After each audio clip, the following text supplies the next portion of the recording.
Follow along with me as I make 2 stuffed cat pillows for my daughter's friends. Now, I found this pattern online. I could have made my own, but at this point, it was very last minute. I didn't have the time, so I just found this pattern. I will try to remember where I got it from to be able to link the woman that made the pattern, and I cut out the pieces according to the pattern. Again, I'm making 2 pillows, so I cut out 2 of everything, but you do you. And then, of course, once your pattern pieces are cut out, you've got to thread your machine with the matching thread color. I chose this hot pink color because it matched the fabric I was using. And this fabric is just some leftover Ankara fabric that I had, which is perfect because the girls' favorite colors are pink and purple. So I started with the tail. I went and sewed it up all around the edges, and I only left the bottom section open.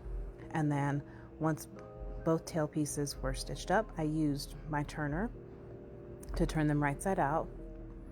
And then once they were turned right side out, I used my fingers to kind of flatten around the edges, and then I took it over to my iron. You won't see that part, but use your imagination. And then once they were nice and pressed, I grabbed my polyfill and I took little pieces, fluffed them out, stuffed them down there, used my turner to push them down. You don't want to push too hard because then it becomes really compact and really dense. And I didn't want these tails to be heavy. I just wanted them to be kind of light and fluffy and movable like a cat. So once they were both stuffed out to my desired size, I laid out the pattern pieces right sides together and then lift up that piece on top so you can sandwich the tail in between.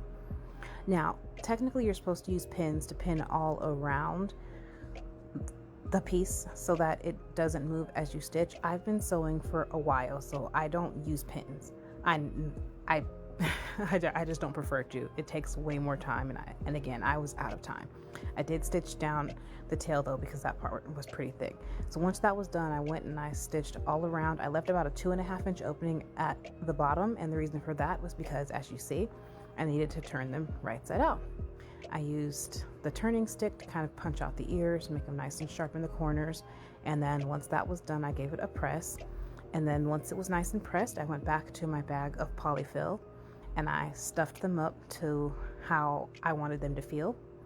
And then once they were stuffed to my liking, I hand stitched that bottom opening shut using a ladder stitch.